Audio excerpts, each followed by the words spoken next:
tuh orang ku ngaji kan ngenahin neuk zarah bae menta anter jarang anter tuh bisa babacan ya Allah ya Rabbi jarang tuh bisa ilah hadarat-hadaratan teu kudu hadaratan sia cicing di dinya hai ahli kubur aing datang ya guys ya Fatihah Allahumma shalli ala sayyidina Muhammad wa ala ali sayyidina Muhammad. Waktu keur Kangjeng Nabi Musa neuleuh jelema ngadoa ji ceknya aing can ngadoanya geus ngadoa didelekeun lagu Kangjeng Nabi Musa aya aki-aki keur kieu bae didengekeun ku Kangjeng Nabi Musa aki-aki ceurik hebat amat cek ieu ngadoa aing teu bisa ceurik aki-aki ceurik dengekeun ya Allah ya Rabbi bangga Kangjeng Nabi Musa boga umat bisa ngadoa bari ceurik hebat lain lalagani hebat biasa Gusti lamun abdi ngadoa ka Gusti seakan-akan abdi marentah ka Gusti Gusti abdi mah moal mentah ka Gusti sebab ngabudakeun ka Gusti Gusti mah mahauni ngasagala rupa kajadian teh Gusti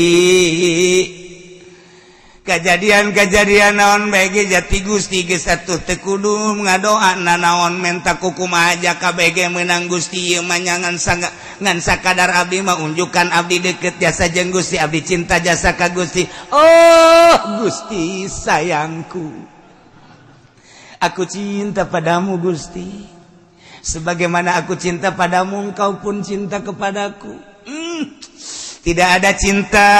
di hatiku kecuali engkau ya Rabb ya Rabb ya Rabb ya Rabb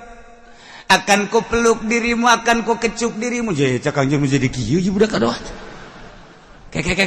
wah teu beres aju kieu ieu engkau kepeluk ya Rabb ya Allah engkau ku belai ya Rabb ya Allah engkau ku kecup ya Rabb ya Allah tidak ada dua di hatiku cinta kecuali engkau ya Rabb ya Rabb ya Rabb ya Rabb ya Rabb ya Allah ya Allah setelah engkau aku peluk tidak akan ku lepas sampai kapanpun waduh selalu engkau ada di pelukanku ya Rabb ya Rabb ya Rabb ya Rabb datangan ku Kangjeng Musa hei sakumaha kabebene sia yang ada kos gitu mata maka bebene aku cinta padamu ku belai rambutmu waduh Masya Allah senang aku bersanding denganmu satu hari kita bertemu rindu rasanya waduh eta mah kos gitu mata maka kabogos carekan ku Kangjeng Nabi Musa Kangjeng Nabi Musa ana dicarekan ku Musa ulah sok sacurakan carekana eta teh hamba aing anu deket ka aing poho nyana ku poho-pohona nyana seakan-akan aing wujud di hareupeun nyana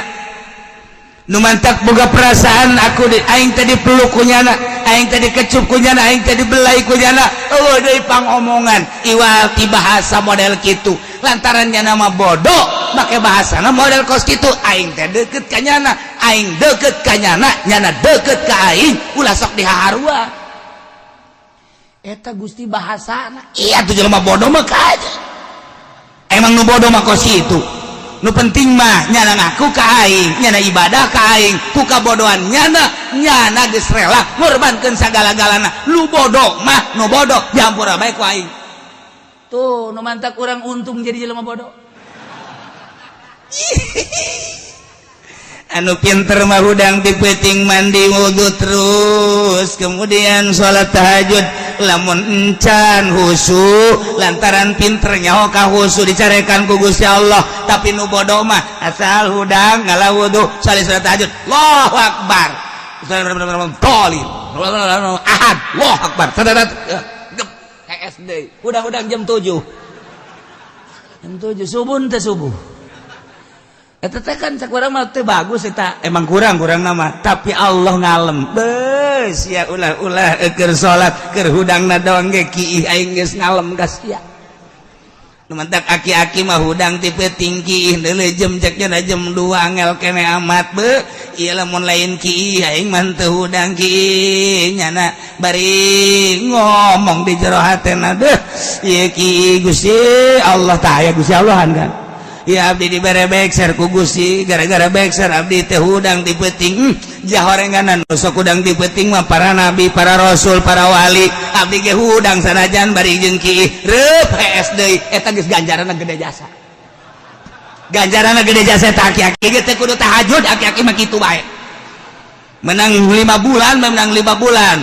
nya lagi boga perasaan oplo amat aing hudang hees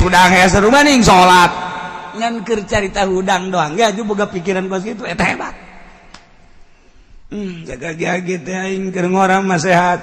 tilok aing teh hayang kieu ti peuting barang geus kolot ku ari mah kedeung-kedeung ki ya hudang ti peuting teh jam 1 hudang jeung 2 hudang jeung 3 hudang mikiran nya janu sok hudang ti peuting mah rasul janu sok hudang ti peuting mah nabi janu sok hudang ti peuting mah para wali para ulama salafus sholihin berarti aing ge meureunanan ku Allah dijadikeun wali aduh tolol tak aki tah karena hudang doang geus jadi wali ih tah tapakur kos kitu teh tapakur kos kitu gede ganjaran geus bae geus ulah salat geus aki-aki mah di cenah kieu akur amat ya kula ge tilok salat aing anu mantek aing ngomong kitu ge nyaho sia tilok salat ngan di blon-blon penmannya jeung sekolah tah teh ieu carekan Kangjeng Nabi Musa antap kan eta hamba aing kabisana sakitu antap geus deukeut ka aing oh cak Kangjeng Nabi Musa horenganan dedeketan ka Allah mah sakumaha kadar dirina nu penting mah nemah bae aing mah boga ilmu teh sakieu aing mah boga ilmu teh sakieu ku ilmu sakieu ku aing deuk dipake ka Allah asal nemah tadarruk DP ka Allah boga rasa ku bodoh aing daripada jelema pinter agul ku pinterna maningan nu bodoh ngarasa bodoh jadi akhirat bakal hebatan nu bodoh ngarasa bodoh daripada nu pinter ngarasa pinter deh pinter aya di aing segala rupa aya di aing beuh dik sanu ngalehkeun aing beuh dokter aya di aing insinyur aya di aing dokter rendos aya di aing buka abi aing mah pinter jasa dik caritakeun naon coba alam aing mah nya dik caritakeun urusan astronomi aing mah urusan perbintangan dia nyaho aing mah dik caritakeun urusan tumbuh-tumbuhan dia nyaho hei dosen aing mah ngadosenan di universitas anu universitas aing mah geus saluhureun sagala rupa beuh aing takabur ku ilmu dibandingkan jeung sanajan nya ibadah ka Allah dibandingkan jeung nu bodoh ya Allah ya Rabbi abdi mah jasa kikieuna dibere ku Gusti nemah abdi ku bodoh abdi tapi tetep abdi ku bodoh abdi hayang salamet mudah-mudahan we bodoh abdi moal kasalamatan Gusti jasa kieu bisana abdi mah abdi bodoh tapi abdi kos jelema pinter Gusti nu pinter mah ti penting telok hudang abdi mah du bodoh tapi hudang nu pinter mah ti penting telok maca sholawat abdi bodoh tapi abdi membaca sholawat tuh abdi bodoh tapi kos tu pinter itu pinter tapi kos tu bodoh Gusti ku bodoh abdi mah hayang disalamatkeun we jaga di akhirat tetep abdi mah embung ka neraka Gusti kajeun diseret ku malaikat abdi mah embung deuk lumpat ka surga Gusti cak Gusti deuk jalan mana minta jalan abdi tuh pan ngaco atuh ngaco emang nu bodoh mah ngaco tuh atuh nu bodoh mah emang ngaco tetep abdi deuk lulumpatan diseret ku malaikat abdi embung Gusti kajian ku kumaha parangsana kumaha meureun eta bodoh pan ngomong lagi itu kan nu bodoh mah tetep abdi mah kajian ku kumaha embung misalnya abdi dibalangkeun ka neraka tetep abdi mah deuk hudang naik kajian ku kumaha abdi mah ge dibelembung kajian ku kumaha tetep abdi mah deuk neangan jalan ka surga loh kajian ku kumaha ge jalan tol aya jalan biasa aya jalan batur mah teu nyaho jalan cecopet ge abdi mah nyaho geus abdi mah deuk malipit los pokona ka surga bae kan ngaranna jelema bodoh atuh pan kamun kadenge kudu pinter mah satolol amat emang di akhirat kos kumaha emang deuk kebelar aja tapi tetep bae ku kabodohan nyahana Allah ngalem atuh geus daripada nu pinter nyaho jalan tapi henteu ngalaksanakeun mending nu bodoh acak-acak los.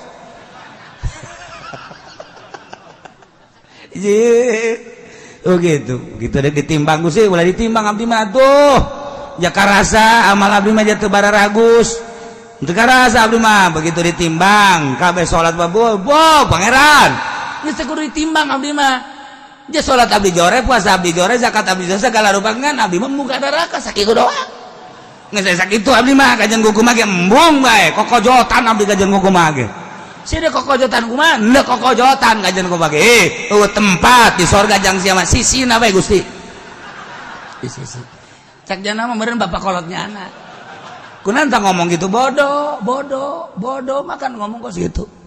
tah eta nu bodoh ngomong kitu Allah ngalem daripada nu pinter teu ngalaksanakeun mending nu bodoh ji atuh nu mantak nu bodoh mah ngeunaheun jasa. Jadi nu bodoh man indah jasa. Di sorga teh jang tempat-tempat nu bodoh. Masya Allah mantep jasa di sorga man nu barodo loba jasa bakalna. Yeay anu teu wau jeung pamarentah kan bodoh ngaranna. Eta bakalna ka sorga. Nu teu wau jeung judi eta kan bodoh ngaranna ka sorga. Nu teu wau jeung mabok eta kan bodoh ngaranna. Eta ka sorga nu geus kitu ngaranna. Anu teu ngridit janjana mah sieun beusi teu kabayar bodoh kan ngaranna. Ka sorga eta nu kos kitu anu pinter ngridit dah jahanam teh mata mending bodoh teu mah kos kitu sia emang henteu nyokot duit di bank embung aing mah sieun aing mah bodoh aing mah ngarasa bodoh sehingga henteu salamet sorga heuy sia mah usi motor ku ari mah teu kudu make DP asal aya KTP bae embung aing besi ka henteu kacocokan ka ditu lah geus aing mah ngarasa bodoh henteu aing mah kajen naik sepeda bae lah kajen lah atawa leumpang bodoh sorga. Hei, siapa mendingan kadi itu tuh ramean. Kuari kurang di itu buang aing mah salat duha bae lah aing mah ngaranna bodoh ieu. Sia salat duha kos husu bae kajen aing mah teu husu kan penting mah tarang hideung bae geus lah. Geus bae. Ke aing nuduhkeun ka malaikat. Malaikat, ulah sok ditimbang-timbang deuleu tarang. Tarang deuleu tah teu kadeuleu. Sakieu hideungna. Urut naon eta ulah nyebutkeun naon? Hideung. Malaikat ya Gusti ya tarang hideung mah balangkeun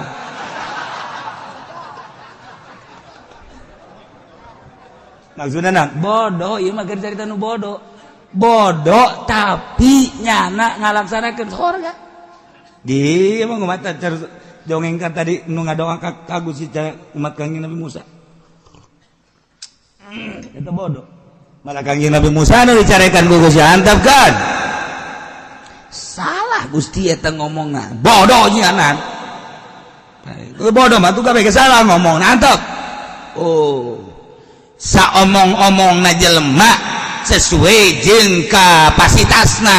aing nyaho ja pamere aing bang nu penting mah DP na jeung nemahna ka aing eta nu ku aing dideuleu jadi nu bodoh teh daek salat tak ku salat teh bae nu bodoh mah geus bahara adapun ge di kanarakakeun sakedeung lah tak aing macam kos gitu doang sebel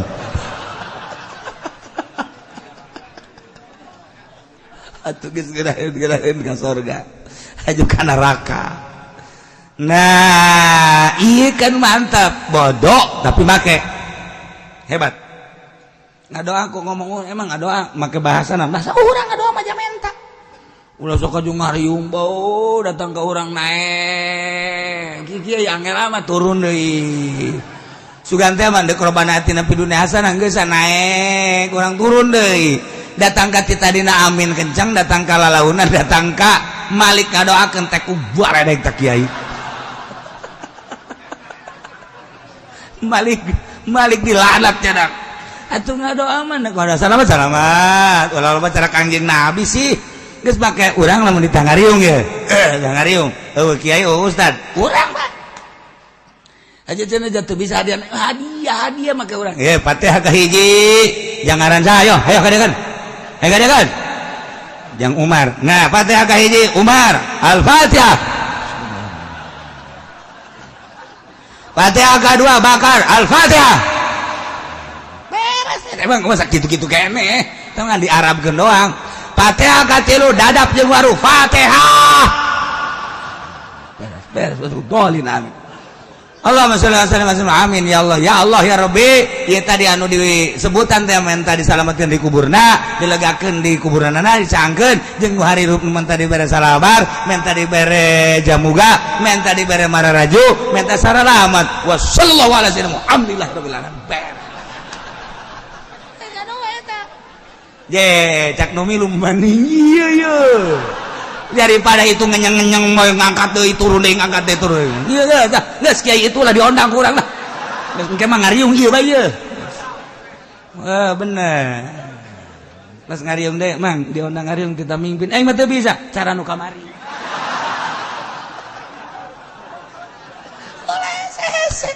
tuh urang ku ngaji kan ngeunaheun neuk zarah bae menta anteur jarang anteur teu bisa babacan ya Allah ya Rabbi euy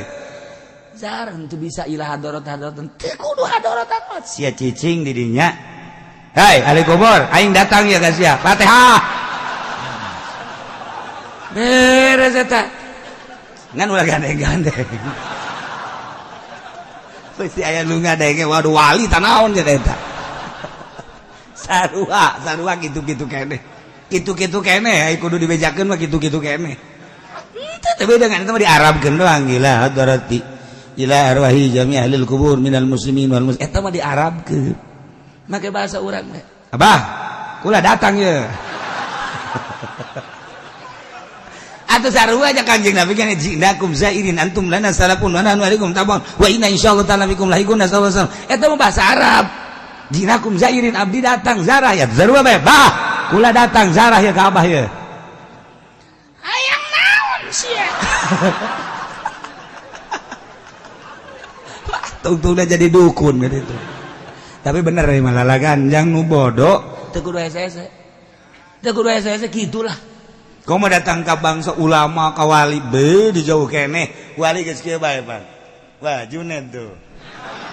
kanyawan ku aing tuh datang geus kulantaran boga keyakinan si bodoh teh ieu wali mah teu maot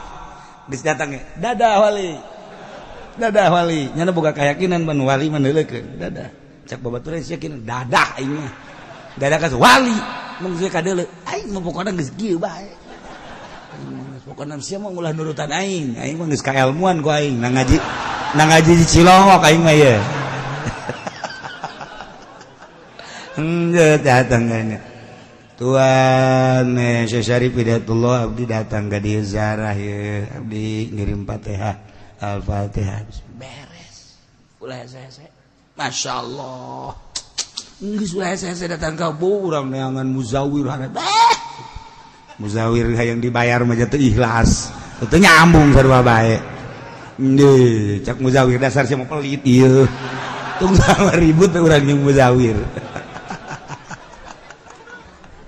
nah ieu sakali deui ulah hese-hese nu bodoh contoh tadi nu bodoh keur ngadoa ka Gusti Allah ku Kangjeng Nabi Musa disalahkeun Kangjeng Nabi Musa nu carekan ku Gusti antepkeun bodoh ngan nyana hayang ka aing sakitu bisana aing pangeran leuwih nyaho ku kabodohanana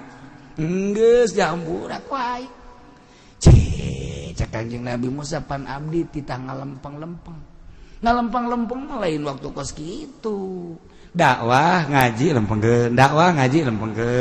engke nyana menyerap